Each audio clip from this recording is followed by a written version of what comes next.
back. For your hands, get Pinchas, Levinson.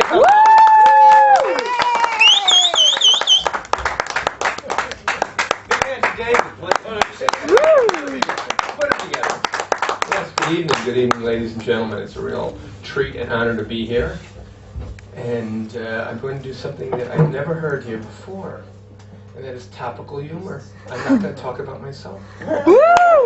Okay, we'll see how it goes. Okay, anyway, right. I mean, it's tough being in Israel and talking topical humor. The system is such a joke, right? I mean, why is the case against Katzab going to fail, right? Because nobody can remember him being president, right? I mean, it's just, that's the critical ingredient. Or Olmert, right? You know, I mean, he goes to visit the tent of Gilad Shalit, and he says, you know, this is a nice piece of real estate. Right? You know, or the 37th investigation session was because they thought he stole the teak from the 37th.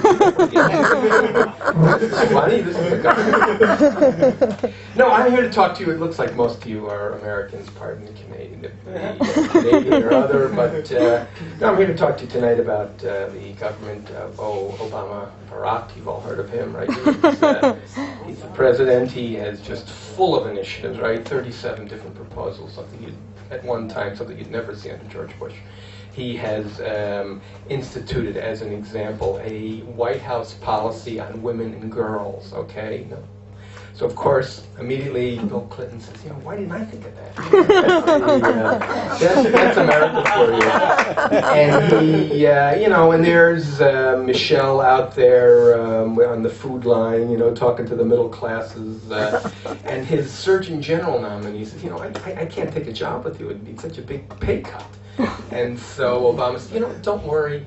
With my taxes, it just won't be such a big difference. And he says, well, you know, we got to revise the American education system, okay, because it was designed in a period when agriculture was the dominant part of the economy. Now we have to work harder, put in longer hours, change the schedule. And you know, he's right. They have to redesign the education system for an economy of unemployed people. And, but America does lead the world in the educational system. It is #1 in the number of students who sleep with their teachers. All not lost. But he's out there doing the whole bit. He decided he's going to negotiate with the Taliban. Rather, of course, than the Republicans, and that's why. Why does he have experience negotiating with the enemy?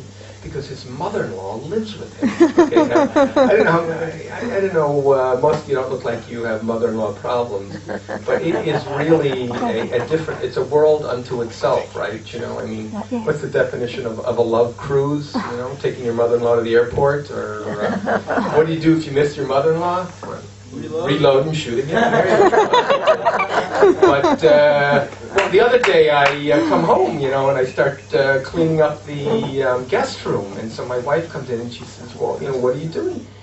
And I said, "I'm getting ready for your mother." And she says, "Well, you know, what are you talking about? Less than a month ago, she was on deathbed."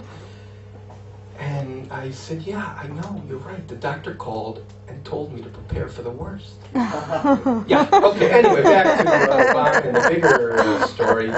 It's,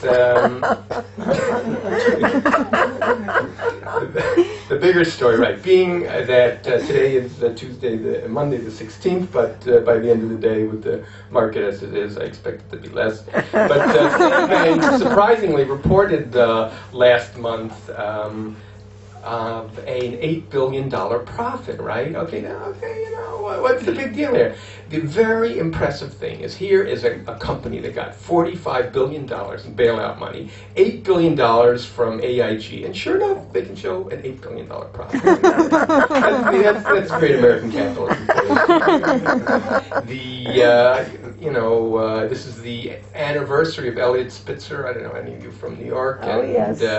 Right, so we all know his story, but you got to give him class. I mean, this is the way the Democrats operate, right? You know, high-class prostitutes and big, expensive hotels, as opposed, of course, to Republicans or urinal stalls in Minneapolis airport. But that's the Democrats for you.